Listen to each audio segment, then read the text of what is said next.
Hello students, welcome to my channel. Today we will discuss the topic DNA fingerprinting.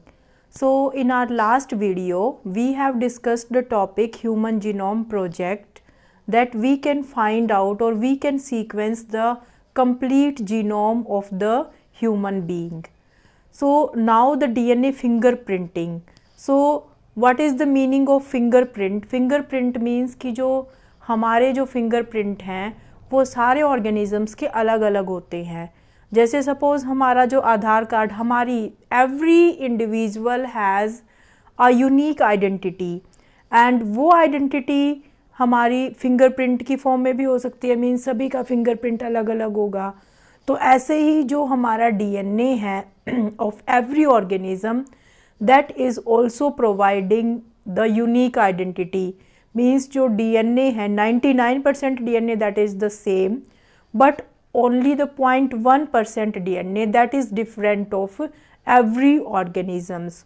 और जो ये uniqueness है, ये यूनिकनेस हमारी हेल्प करती है हमें ये फाइंड आउट करने के लिए कि कोई भी ऑर्गेनिज़म लाइक जो क्रिमिनल केसेस में या पैटर्निटी टेस्ट में हम ये फाइंड आउट कर लेते हैं कि वो ऑर्गेनिज़म जो है वो इस चीज़ से रिलेटेड है या नहीं. तो जैसे हमारा फिंगरप्रिंट अलग अलग होगा, ऐसे ही डीएनए भी सब सारे ऑर्गेनिजम्स का जो है वो अलग होगा. वो उसको एक यूनिक आइडेंटिटी प्रोवाइड करेगा. जैसे जो आधार कार्ड है, सभी का जो आधार नंबर होता है दैट इज़ द आइडेंटिटी, और वो आइडेंटिटी सभी की अलग अलग होगी. So let us discuss the principle of DNA fingerprinting. So firstly, this technique was given by the scientist Alec Jeffrey. Alec Jeffrey ने ये टेक्निक जो है DNA fingerprinting की वो दी थी. और what is the principle? Principle ये है कि 99.9% base pair sequence is same in all the individual. कि सारा जो 99.9% डीएनए है सभी ऑर्गेनिजम्स के अंदर वो सेम होता है. Only the 0.1% base pair sequence is different. और वो जो डिफरेंट डीएनए होगा वही यूनिकनेस प्रोवाइड करता है हर एक ऑर्गेनिजम्स के अंदर. And we can find out this 0.1% base sequence to find the paternity test या क्रिमिनल केसेस में हम इस डिफरेंट डीएनए को ही फाइंड आउट करके या मैच करके पता लगाते हैं कि ये डीएनए उस पर्सन का है या नहीं.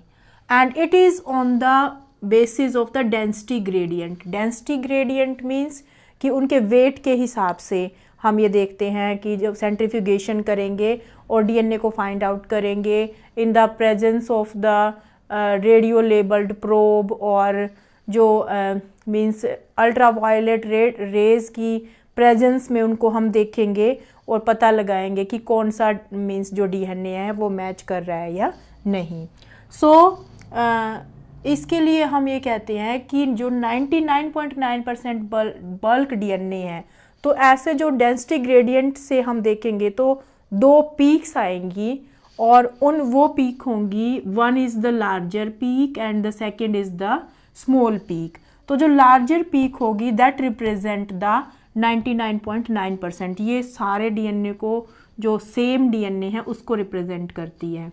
And the next that is the small peak and that means is different in different organism.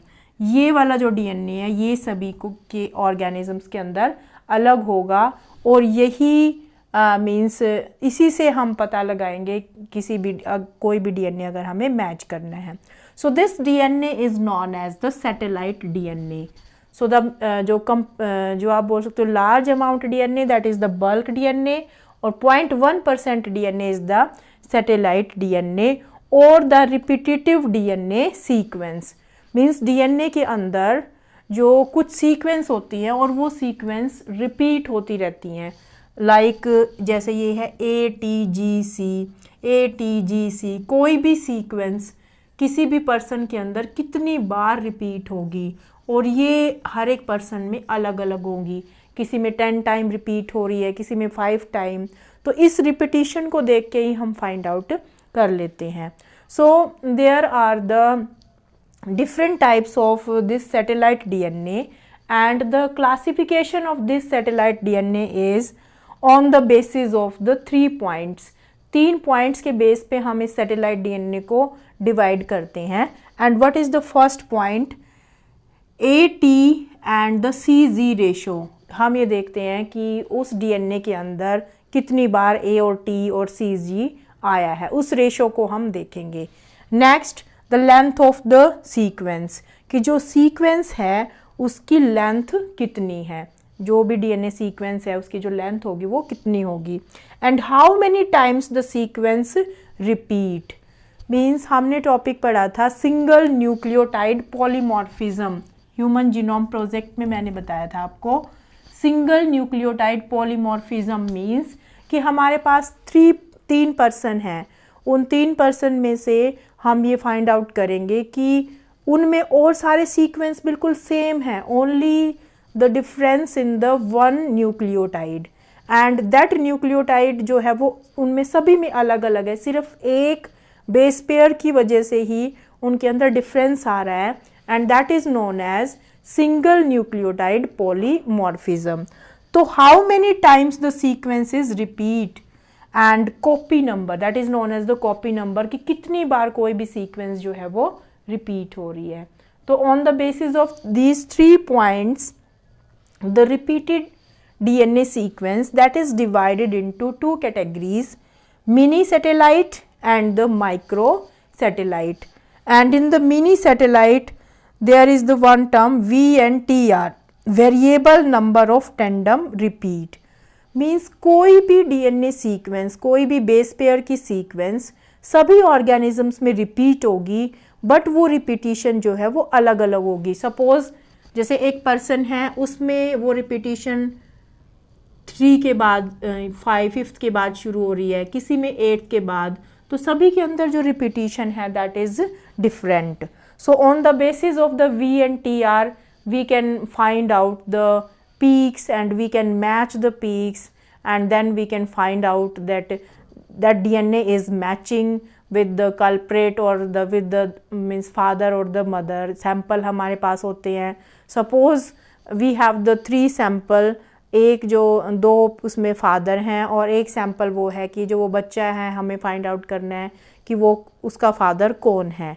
तो हम उसमें मैच करेंगे in variable number of tandem repeats को, बिकॉज जो 99% DNA सेम होगा, 0.1% जो है वो डिफरेंट होगा, लेकिन कुछ जो DNA ट्रांसफ़र होता है पेरेंट से ऑफस्प्रिंग्स में, तो वो पेरेंट का DNA जो है वो ऑफस्प्रिंग से कहीं ना कहीं मैच करेगा।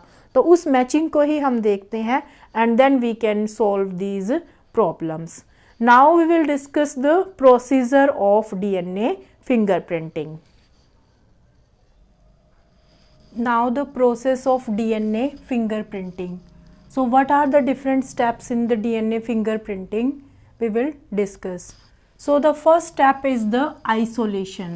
Isolation means to extract the DNA, means from which organisms or from which cell we are taking the DNA. So that is the isolation. Suppose we are taking the blood sample. So here the blood sample is present, and from the blood sample we are extracting the DNA. So in the blood sample the cell is present, and in the cell in the center nucleus, and in the nucleus the DNA is present, and this DNA is extracted from this blood, and that process is known as isolation. So to isolate the DNA from the sample, suppose हमें एक suspected site पे कोई भी blood sample मिला है या hair follicle मिला है, हम उसकी सेल से क्या निकालेंगे, DNA निकालेंगे। सो that is the first step, isolation of the DNA। The second is the cutting, means हम उस DNA को अब फ्रेगमेंट्स में कट करेंगे। सो that is the extracted DNA and that is the double standard DNA। अब उस DNA को हमने क्या करना है, कट करना है, ब्रेक करना है, and this breaking is done with the help of the enzyme, and that these enzymes are known as restriction enzymes. इन एंजाइम्स के बारे में हम बायोटेक्नोलॉजी में पढ़ेंगे कि एंजाइम्स होते हैं जिनको हम बोलते हैं molecular scissors, because they are breaking the DNA and they are of two type, restriction exo and restriction endonuclease. Exonuclease क्या करते हैं, डीएनए को किसी पर्टिकुलर साइट से कट नहीं करते, वो उसको बाहर से कट करते हैं. लेकिन जो एंडोन्यूक्लियस होते हैं वो उसको स्पेसिफिक साइट से कट करेंगे. So with the help of the restriction enzyme we can cut the DNA fragment. और अब ये इस डीएनए के क्या बन गए हैं, फ्रेगमेंट बन गए हैं, छोटे छोटे से पार्ट्स बन गए हैं डीएनए के, with the help of the enzyme restriction endonuclease. So what is the second step? The cutting. So cutting is done with the help of the restriction enzyme. अब डीएनए को जब हमने कट किया तो डीएनए के कुछ parts हो गए, फ्रेगमेंट्स हो गए, कुछ छोटे फ्रेगमेंट्स हुए, कुछ बड़े फ्रेगमेंट्स हुए. अब उन फ्रेगमेंट्स को हमने अलग करना है. So that is done with the help of the gel electrophoresis. Means उसमें हम क्या यूज़ करेंगे, इलेक्ट्रिक फील्ड और साथ में जेल. तो वहाँ पर जो जेल यूज़ होगा that gel is known as the agarose gel. और ये जेल हमें एल्गी से मिलता है, that is use for the biotechnological work. तो इसमें क्या होता है, इलेक्ट्रिक फील्ड हम सप्लाई करेंगे और जो डीएनए के फ्रेगमेंट्स हैं वो रन करेंगे. सो द स्मॉलर फ्रेगमेंट जो है वो फास्टली रन करेगा, because the DNA that is the like in DNA the negatively charged, तो वो पॉजिटिव की तरफ जाएगा.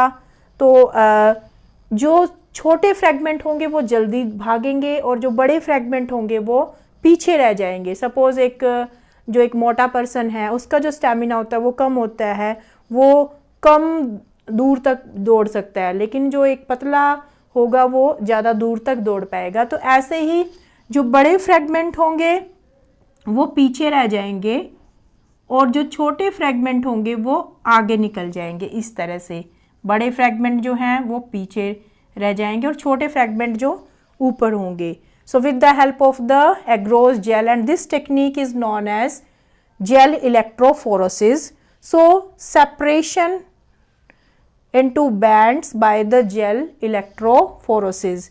जेल इलेक्ट्रोफोरोसिस से हम उसको जो डीएनए के फ्रेगमेंट्स बने हैं, बड़े फ्रेगमेंट बने हैं और जो छोटे फ्रेगमेंट बने हैं उनको हम सेपरेट कर लेंगे. Then transfer to the nylon membrane और nitrocellulose by a blotting, by southern blotting. तो ये जो जेल होता है एग्रोज जेल, ये बहुत ही कम टाइम के लिए रहता है, उसके बाद ये ब्रेक हो जाता है. तो हम क्या करेंगे, यहाँ से जो बैंड्स आए हैं, जो फ्रेगमेंट्स आए हैं, उसको हम किसी दूसरे पेपर पे हम ट्रांसफ़र कर लेंगे. और वो ट्रांसफ़र किस तरह से होगी, ब्लॉटिंग से. ब्लॉटिंग मीन्स जैसे मेरे पास एक पेपर है, यहाँ पे बैंड्स आए हुए हैं और वो पेपर मैं इस पे लगा दूँ तो सेम पैटर्न मेरे हाथ पे आ जाएगा. तो इसी तरह से नाइलॉन मेम्ब्रेन हो सकती है या नाइट्रोसेल्युलोज का पेपर होता है, वो पेपर हम इसके ऊपर लगाएंगे तो सेम बैंड्स जो होंगे वो उस पेपर पे आ जाएंगे. So this is the transfer to the nylon membrane और द नाइट्रोसेल्युलोज. तो ये क्या हो जाएगी, जो है ट्रांसफरिंग. सेपरेशन कैसे हुई, जेल इलेक्ट्रोफोरोसिस से. अब होगा ट्रांसफर, तो हम उसको ट्रांसफर कर देंगे and this is known as the blotting और that is the southern blotting. S blotting means southern blotting. तो हमने इसको क्या कर लिया, ट्रांसफर कर लिया. तो यहाँ पे जो डीएनए के फ्रेगमेंट्स आए थे, बड़े फ्रेगमेंट हैं या कुछ छोटे फ्रेगमेंट हैं. अब हम क्या करेंगे, हमारे पास आर्टिफिशियली लेबल्ड प्रोब होते हैं. Probe that is the DNA sequence, और वो डीएनए सीक्वेंस नॉन होती है और वो मीन्स रेडियो लेबल्ड होती है. अगर रेडियो लेबल्ड डीएनए होगा तो उसको हम अच्छे से देख सकते हैं. तो अगर हम उस प्रोब को उस नाइट्रोसेल्युलोज मेम्ब्रेन के ऊपर ट्रांसफ़र करेंगे तो वो प्रोब उस डीएनए के साथ कॉम्प्लीमेंट्री स्ट्रैंड बनाएगा. मीन्स जैसे सपोज प्रोब के पास ए और टी है, तो उसको जहाँ से ए के साथ जैसे टी आएगा और टी के साथ ए, तो जहाँ पे टी और ए होगा वो उसके साथ कंबाइन कर जाएगा. तो the radioactive DNA probe that are transfer on the nylon membrane, और उसके ऊपर probe binds to the specific DNA sequence. जो प्रोब है वो उस डीएनए सीक्वेंस से बाइंड कर जाएंगे। So hybridization with the probe, probe के साथ हम क्या कराएंगे, हाइब्रिडाइजेशन कराएंगे। ओके, सो जब हम इसको हाइब्रिडाइज कराएंगे फिर उसके बाद उसको वॉश कर देंगे, एक्स्ट्रा प्रोब जो जिन्होंने बाइंड नहीं किया है वो वहाँ से रिमूव हो जाएंगे। देन उसको फिर हम क्या करेंगे, then it is transfer to the X ray film. अब हम उसकी एक्सरे फिल्म देखेंगे। तो एक्सरे फिल्म जब हम देखते हैं, जैसे अगर आप चेस्ट की एक्सरे फिल्म कराओ या अपनी बोन्स की कराओ, तो सेम पैटर्न जो है, जैसा आपके सपोज आपने लंग्स का एक्सरे कराया है तो इस तरह से आपको एक पैटर्न जो है एक एक्सरे फिल्म के ऊपर आ जाएगा। तो वही पैटर्न सेम जहाँ पे प्रोब ने बाइंड किया है वही पैटर्न आपका एक्सरे फिल्म पे आ जाएगा। And then you can see the visible band pattern. जो विजिबल बैंड होंगे उनको आप देख सकते हो, और वो एक पर्टिकुलर ऑर्गेनिज्म का एक कोड बन जाएगा, बार कोड।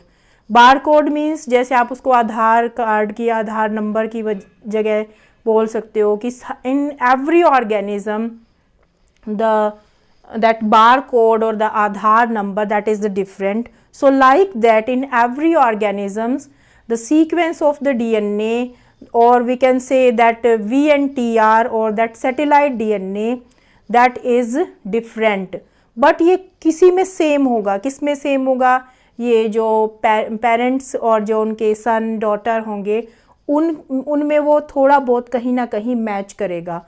तो उस मैचिंग को करके ही हम पता लगा लेते हैं कि ये डीएनए किस ऑर्गेनिज्म का है। And we can solve the problem of the paternity test and also for the criminal.